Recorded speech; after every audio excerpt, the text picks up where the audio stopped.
Chào các bạn. Chào mừng các bạn đã quay trở lại với kênh học tiếng Việt của Go Vietnamese. Mình là Thùy và mình là Thúy. Hôm nay tụi mình sẽ hướng dẫn các bạn nấu một bữa ăn Việt Nam truyền thống rất đơn giản nhưng mà cực kỳ ngon. Đầu tiên thì mình sẽ đi chuẩn bị nguyên liệu. Nguyên liệu của ngày hôm nay cũng rất đơn giản và có sẵn tại nhà, đó là rau muống. Đi hái rau thôi.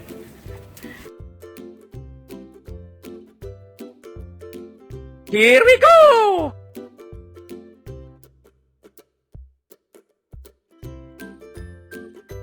Các bạn có biết đây là rau gì không? Đây là rau lang. Và các bạn có biết củ khoai lang lấy từ đâu không? Nó lấy từ rễ của cây khoai lang đó. Đây, ở dưới này nè, người ta lấy củ khoai lang ở đây nè. Rau muống. Đây là rau muống. Rồi, thái rau muống đây, Thúy ơi. Đây hả? Bây giờ mình sẽ cắt rau muống cho các bạn xem nha.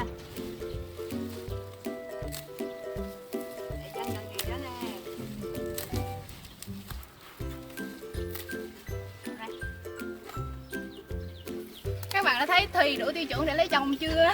Chưa. Đây không phải rau muống, đây gọi là rau mùng tơi. Đây là hoa rau muống và hoa rau muống có màu trắng nha các bạn. Ok, xong rồi. Bây giờ mình sẽ đi vào làm sạch rau muống và chế biến món rau muống xào tỏi.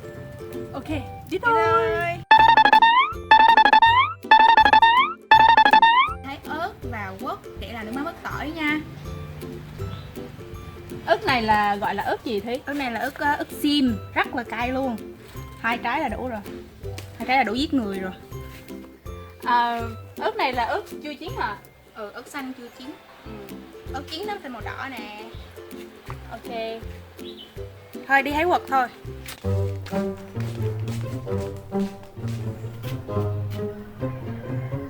Như đây là đủ làm nước mắm rồi. Có ớt nữa. Xong. Vào bếp thôi. Vào bếp thôi các bạn ơi. Để làm món rau muống xào tỏi được ngon thì chúng ta nên bỏ bớt cái phần lá đi. Bỏ càng nhiều càng tốt luôn á. Chỉ giữ lại phần cọng này thôi nè. Rồi bẻ thành những đoạn nhỏ vừa ăn nha. Như vậy là xong rồi. Làm nhanh để còn kịp bữa trưa. Nhưng mà các bạn biết là vì là rau nhà cho nên là nó không có được đẹp mắt. Nhìn dấu sau ăn nè. Mẹ không có dùng thuốc trừ sâu, nhưng mà rất an toàn cho sức khỏe. Thường thì ở Việt Nam nhà nào cũng có nồi cơm điện và thùng gạo. Bây giờ chúng ta sẽ lấy gạo để nấu cơm nha. Ta-da! Để nấu cho 6 người chúng ta cần 3 lon gạo đầy.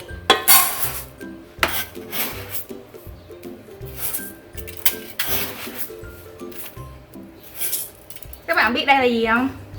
Đây là lon đựng sữa ong thọ đấy, condensed milk đó.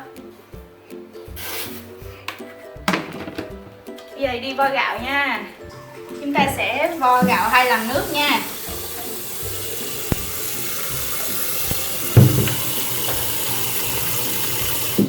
Mình sẽ khuấy đều tay để mà loại bỏ bụi bẩn.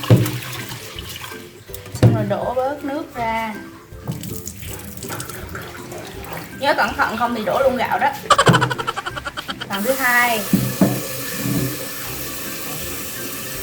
Vo đến khi nào mà nước trong trong là được. Đừng đục quá, không thì cơm sẽ mau thiêu.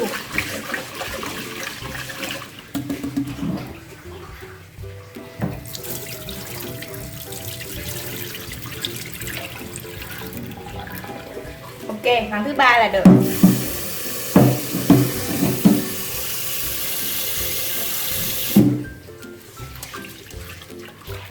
Giờ thì xem tuyệt chiêu đo lượng nước bằng móng tay của người Việt Nam nha. Các bạn chỉ cần đo lượng nước từ bề mặt gạo đến bề mặt nước bằng 1 lóng tay của ngón út là được. Nè, tới đây như vậy là vừa rồi đó. Chuẩn, không cần chỉnh. Nhưng mà nhớ là phải lau cái đáy nồi, không thì nồi cơm sẽ hư và bị giật điện đó. Vì là nồi cơm điện mà. Đây là chiếc nồi thần thánh mà bất cứ gia đình Việt Nam nào cũng có. Cắm điện vào. Sau đó là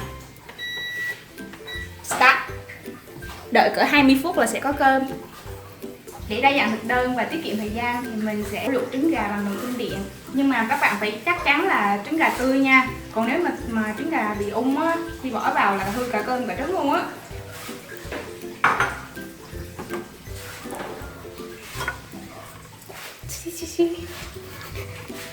Rồi đậy lại, trời ơi. Ngoài trứng gà ra thì mình còn có thể luộc khoai, sắn hay là bắp bằng nồi cơm điện nữa, vừa tiết kiệm thời gian và ga luôn. Bây giờ tụi mình sẽ rửa rau muống. Thì bình thường mình phải rửa bao nhiêu lần Thúy? Nếu như mà rau sạch thì rửa 2 lần thôi, còn có cát thì rửa 3 lần. Các bạn xem thử có sạch không là nhờ dưới này nè, sờ thử có cát ở dưới này không á.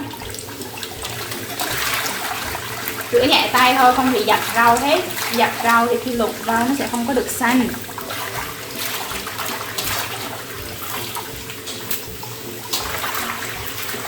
Này dùng cả bàn tay này nè, rồi lấy lên nhẹ nhàng thôi.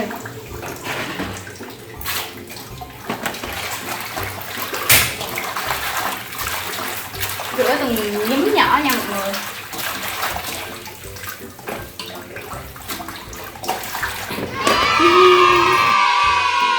Đây là hạt tỏi nhà Thúy để nấu ăn.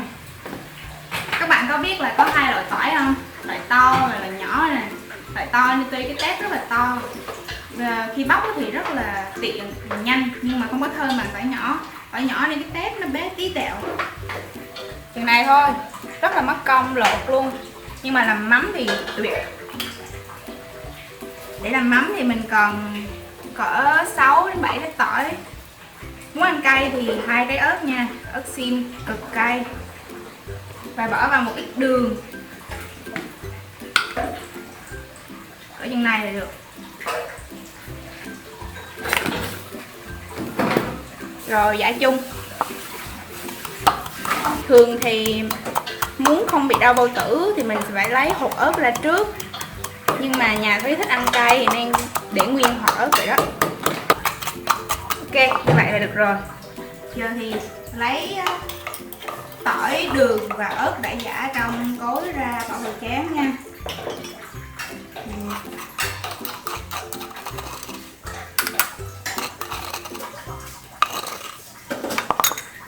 Sau đó thì chúng ta sẽ cho quất vào.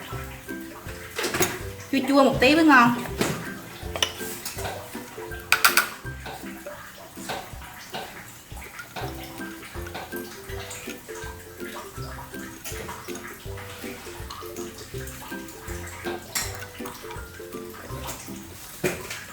Nè, bí quyết lấy hạt là như vậy đó. Xong rồi nước mắm vào, nước mắm Nam Ngư. Các bạn nhớ khuấy cho tan đường ra. Nhìn nè, xong rồi đó. Nếm thử. Thêm tí đường mới ngọt được. Hơi cay. Xong nước mắm mứt tỏi. Để mà rau được xanh thì nước phải thật là sôi và mình phải bỏ vào một tí muối. Nhưng các bạn nên dùng muối sống nha, muối loại cỡ to như này nè thì nước sẽ ngọt hơn. Đừng dùng muối mịn. Cho vào chừng đó. Rồi cho rau vào. Đây là đũa cả, cỡ rất là to luôn, rất là khác với lại cái đũa bình thường chúng ta dùng để ăn nè. Đũa cả dùng để nấu ăn thôi. Khi vớt rau ra chúng ta sẽ lọc ra đây để lấy này làm nước canh. Còn cái bên đây là nước đá để ngâm cho rau thật xanh. Các bạn thấy đá không? Đá viên nè. Rồi. Cho tiếp vào đây.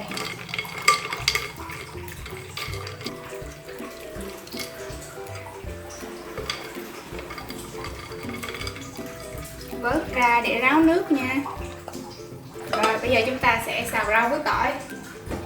Cho dầu vào. Bí quyết để thử dầu đã sôi chưa là chúng ta để đầu đũa vào. Nếu thấy bong bóng đã nổi lên, các bạn thấy không? Thì là dầu đã rất sôi rồi. Và bây giờ chúng ta có thể bỏ tỏi vào. Hạ nhỏ lửa. Đảo một tí cho tỏi vàng và thơm. Bây giờ thì cho hết rau vào.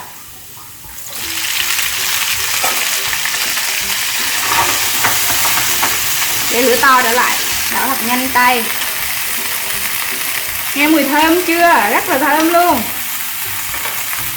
Chúng ta sẽ cho vào một tí nước mắm, tí thôi là đủ rồi, tại vì trong nước luộc rau khi nãy đã có muối á. 2 muỗng cà phê là đủ.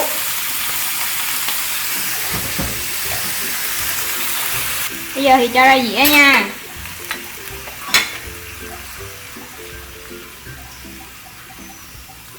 Rất là xanh luôn, nhờ mình đã ngâm vào nước đá đó, và trong nước luộc rau có tí muối là nó sẽ xanh như thế này. Ta-da! Nước luộc rau mình sẽ dùng để làm canh. Chúng ta sẽ nặn vào một ít chanh để nước được trong và không có quá xanh, vì nước luộc rau để một lúc nó sẽ chuyển sang màu xanh đó các bạn.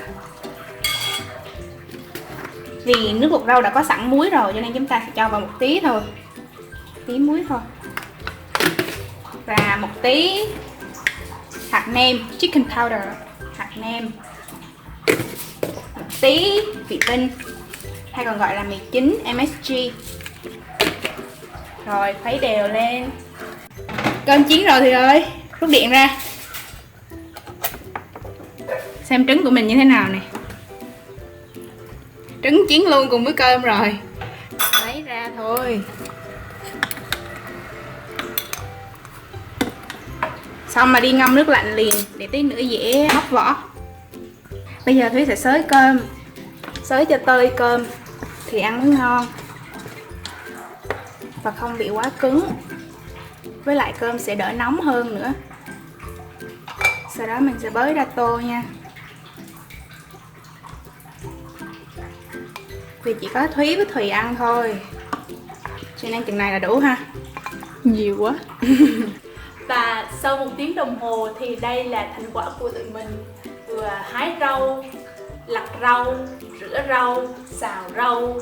Bây giờ tụi mình có một bữa cơm rất là ngon. Các bạn có biết là trước khi ăn mình phải so đũa cho đều rồi đưa cho người khác. Sau đó thì bới cơm. Đừng bới một vá nhé, phải bới 2 vá. Vì bới một vá là thường người ta dành cho người đã mất và để cúng. Bữa cơm này các bạn biết không, nó trị giá là 0 đồng. Tại vì rau này là mẹ Thúy trồng, rồi trứng gà nhà bà nội của Thúy nuôi. Nhà Thúy cũng trồng lúa nữa cho nên là quanh năm không phải mua gạo. Một điều đặc biệt là trong tất cả các bữa cơm Việt Nam thì luôn luôn có một chén nước mắm ớt tỏi. Cái chén nước mắm này dùng để ăn kèm với cá muống luộc, hoặc là những người muốn ăn mặn thì họ sẽ chấm trực tiếp thức ăn vào đây, hoặc là họ sẽ chan vào trong cơm của mình. Bây giờ tụi mình sẽ chan nước mắm này vào trong trứng. Ok, tụi mình đã cắt nhỏ, cắt trứng thành 4 rồi nè, rồi chan nước mắm vào để ăn cho có món mặn. Thay vì chỉ có rau không rất là chán. Với một bữa cơm đơn giản như thế này thì mình tin là tất cả mọi người hoàn toàn có thể làm được. Nếu trong khi nấu ăn các bạn cảm thấy khó khăn thì có thể comment bên dưới và tụi mình có thể giúp các bạn. Thôi nói vậy là đủ rồi thì ơi, ăn đi cho nóng. Một chút nữa nha, đối với người Việt Nam, khi người ta muốn mời người khác ăn khi thức ăn còn nóng thì họ sẽ nói ăn đi cho nóng hoặc ăn đi kẻo nguội. Thông qua video này, mình hy vọng các bạn đã biết thêm về cách chế biến một bữa ăn Việt Nam truyền thống nhưng đơn giản. Và bây giờ Thúy và mình rất là đói bụng rồi, cho nên tụi mình ăn cơm đây. Bye bye các bạn. Đừng quên like video và subscribe cho kênh của tụi mình nha. Cảm ơn mọi người. Bye.